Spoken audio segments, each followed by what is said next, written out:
Activate the cave.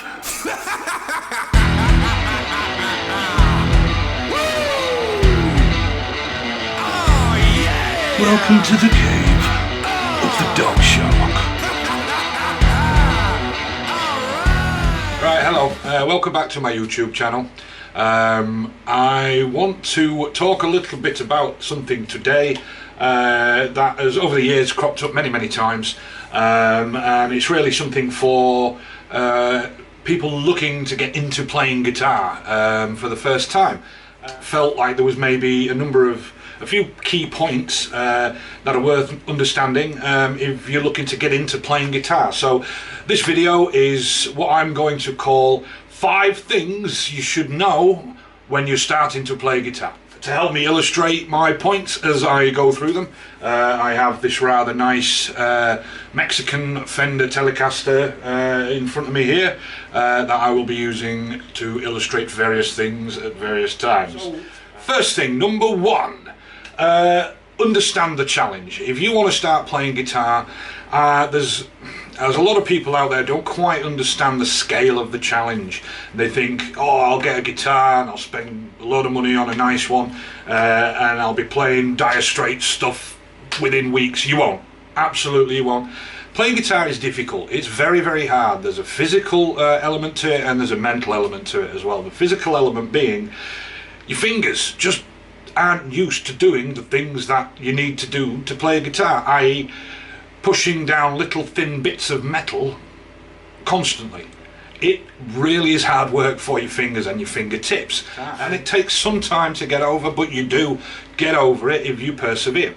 And then there's the amount of time that it takes to actually learn the individual skills and the various bits and pieces to get to the point where you feel like you're a player, an actual guitar player, and that can take a long time. I mean, there's the old philosophy that says to become a reasonably good at anything, you have to put in about 10,000 hours of work, practice, whatever. And guitar playing, or any musical instrument for that matter, is absolutely no exception to that. You will have to put the time in order to progress, and you will have to put regular time in. And you need to be on it every day, a couple of hours at least, and you should progress, you should get somewhere. Alright, so point number 2, and this is possibly the most fun part of this, and that is picking the right guitar. When I'm talking about picking the right guitar for a beginner, what I'm talking about is picking one that's going to help you learn. Entry-level guitars, I've seen this with, they have terrible bridges, terrible necks, terrible frets, and they're not finished right, and they just don't help the learner. So when I'm talking about picking the right guitar, I'm talking about perhaps getting used to the idea of getting into a better guitar from the off. A guitar that's going to give you a better chance of getting it set up right, and you have confidence in it that it's a good guitar. And if there's something going wrong, it's not the guitar, it's you, right? Ignore the guitar shops, ignore the big retailers, go on the used markets, go on the Facebook marketplace, go on eBay, go on Reverb even, maybe, I don't know, and look for something used. And for the amount of money you would pay for something new from a retailer, you could get a much better guitar used in great condition. That kind of leads me on to point 3. Setting up a guitar. So you can do yourself a great favour by making sure your guitar is set up properly. I see it all the time on the Facebook forums where people are asking, oh, how much would you pay to get a guitar set up? Well, nothing, because it's easy. You can do it yourself with a few tools, and I bet you've got the tools already for the most part. So what's involved in a setup? Loads. But we're only going to be talking about 4 things today. There's other things you can adjust on a guitar to make it play right for you, things like truss rod adjustment and stuff like that, but I'm not going to talk about that. I'm just going to talk about the 4 most basic things that anyone can do with some basic tools to get the guitar working just nice and sounding just right.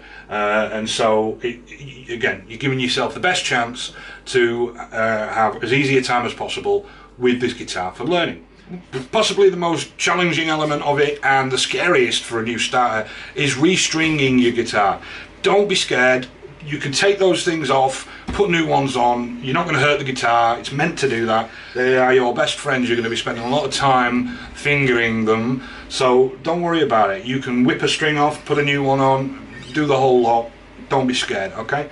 Then there's the next thing that you want to look at, which is something called the action of a guitar. Basically how high up the strings lie above the neck of the guitar, above the frets. There is variations in action. You can have it a bit higher, a bit lower, depending on your preference or your style of playing.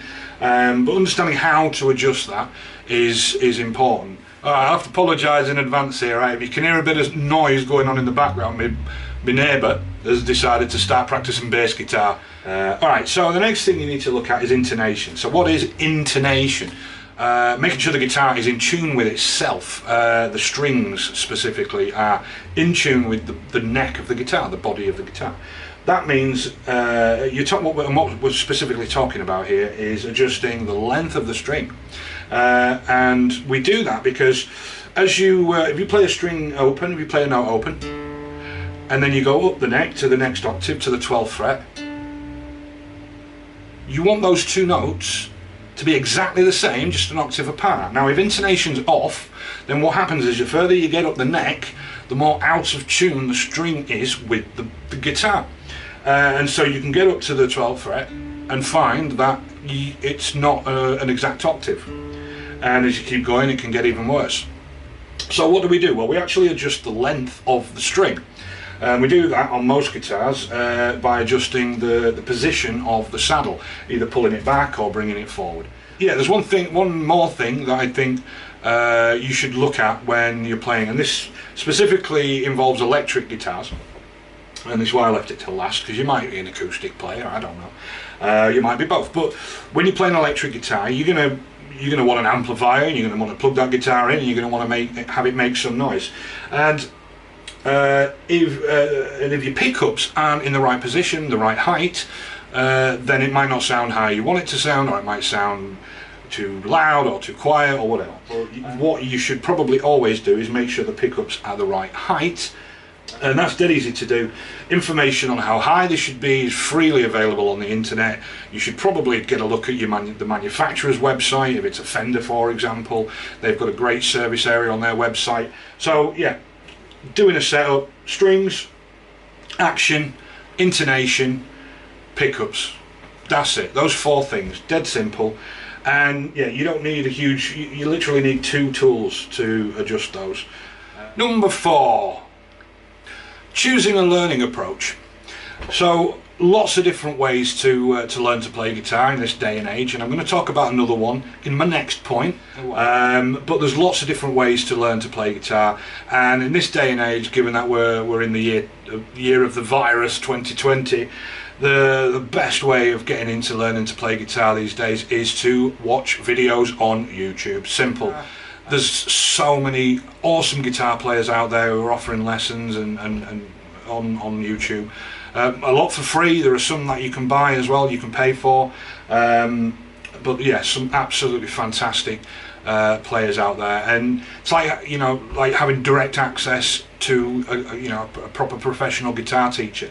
Back in the day, before the internet, you used to have a teacher, or you had to have the wherewithal to be able to figure things out for yourself, or you had to use something that I'm going to talk about as point 5. Point 5, let's do that properly. The last point I want to make is about learning to read guitar tablature. So what is guitar tablature? Well, guitar tablature is musical notation, written musical notation, that's been reformatted into a guitar player friendly format, so it's easy to read for guitar players, because, you know, we're not the brightest bunch, right? We need a bit of help. And what does that mean specifically? I'm going to probably put a bit up so you can have a look, but with sheet music, you might have seen it before. Written music, you get a bunch of lines and then lots of little blobs and dots and squiggly things, and it all looks very confusing, and not much of it makes too much sense. Whereas with guitar tablature, some genius person came up with the idea to, instead of the lines and squiggly blobs and things like that, you have 6 lines for the 6 strings of the guitar, and then numbers for the frets of where you should put your finger. How brilliant is that? So straight away you can look at this and go, I play that string at that fret, and I make that note. And you don't need to know what that note is, you just need to know that you played that string at that number fret. Whoa, here we go. So instantly it's just easier, and you can look at the piece of this and more or less immediately understand what it's asking you to do, what it's telling you to do, and physically where that is on the guitar. Brilliant, absolutely brilliant. But it has a lot of similarities. It has a lot of similarities, right, with normal sheet music, in that it uses certain icons and little symbols that mean certain things, and mean you have to play a note a certain way and things like that. Like you might see a little wavy line, that means you have to put a bit of vibrato on the thing, or you might see like a swoopy line between 2 numbers, and that means you have to do like a slide. So that's it. Little recap then. 5 things that I recommend you look into when you're starting to play guitar to help you get going. Number 1 was understanding the challenge. Do you know how hard it's going to be? Are you okay with that? Good, you are. On to step 2, picking the right guitar. And as I said, that it can be any type of guitar, that's entirely up to you, no problem. Just make sure it's decent enough and you're not going to be fighting it, and it's a playable guitar, you know. And then you've got, so the next step 3, you've got your guitar and you want to get going, and as much as you want to learn about playing and doing all that, again, I recommend you learn about how to set your guitar up. You can take it to someone and have them do it for you, but it's much better if you learn to do it yourself. It's not that hard. There's only a few things to really know about, as we said: restringing, setting the action, doing the intonation, and setting up your pickups. You get all those things right, and you've got a nice set up guitar, and you know that you can trust it, you've got a bit of confidence in it, a bit of faith in it, it's going to do the right thing for you, and it's going to help you learn rather than fight you. Then the next thing was choosing a learning approach. Again, the best way of doing it these days is just finding it all online. Have a look on YouTube, get on some videos, and watch some of these lessons. And then lastly was learning to read guitar tablature. So this is this is going to help with self-learning if you need to pick something up new yourself, and you can read guitar tablature and you can figure out how to work that on the guitar, and so it's only going to help you progress and help you go. So there you go, 5 things that are hopefully going to help you get into playing guitar and get you going. Understand your challenge, pick the right guitar, learn how to set a guitar up, choose your learning approach, and learn to read guitar tablature. I hope you get on with it. If you've got any questions, leave a comment and all that. Subscribe to my channel, and spread the love, but yeah, wish you all the best with your journey. Alright, bye.